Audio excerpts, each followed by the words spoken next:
حضور پاک صلی اللہ تعالیٰ علیہ وسلم کی ناموس کے لیے تو میرا عیش خطرے میں آ جائے گا. اکثر کی یہی سوچ ہے. میرا تو اپنا دھندا ہے, میرا بزنس ہے, میرے بیوی بچے ہیں. ہو سکتا ہے مولانا کو کسی چیز کی فکر نہیں ہوگی. آپ کو میں بتاؤں, آپ کو اندازہ نہیں ہمارے دل میں ہمارے بچوں کی کتنی محبت ہے. میرے بھی چھوٹے سے بچے ہیں. جب وہ جیل کی سلاخوں کے سامنے آ کر آنسو بہاتے تھے تو دل پر چھریاں چلتی تھی.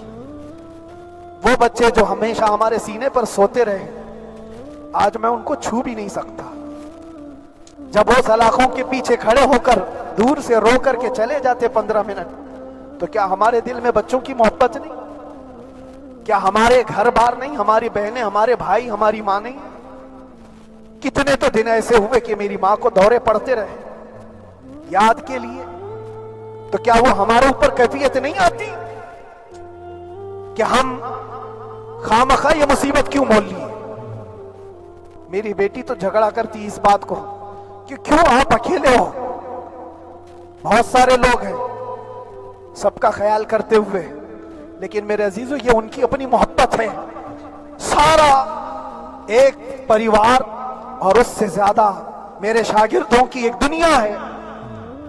کتنے ایسے ہیں میں جانتا ہوں کہ 8 مہینے تک نرم غذا نہیں کھائی میرے ان بچوں نے. میں جانتا ہوں ان کا صرف یہ خیال تھا کہ اندر پتہ نہیں جیل میں آپ کیا کھا رہے ہوں گے, ہم یہاں نرم غذا نہیں کھائیں گے, گوشت مچھلی نہیں کھائی. حالانکہ یہ کوئی چیز تمہارے اوپر واجب نہیں تھی.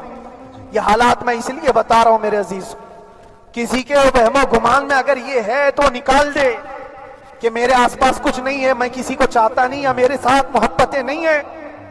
کثرت سے محبت کرنے والے لوگ ہیں میرے پاس. میرے ان بھائیوں کی اور میرے بہنوں کی, میرے گھر والوں کی محبت تو ایسی ہے کہ ان کے گھروں کے بچوں کے معاملات بھی بغیر مجھ سے پوچھے نہیں ہوتے. اگر 8 مہینے اندر رہا تو کسی کا رشتہ نہیں تو بات چیت بھی نہیں ہے. رشتہ نہیں ہوگا جب تک یہ نہ آئے. سارے کام ڈیپینڈ رہتے تھے. مجھے بھی ان تمام چیزوں کا احساس ہے, لیکن یہ سب چیزیں ایک طرف, میرے مصطفیٰ کی عزت اپنی طرف.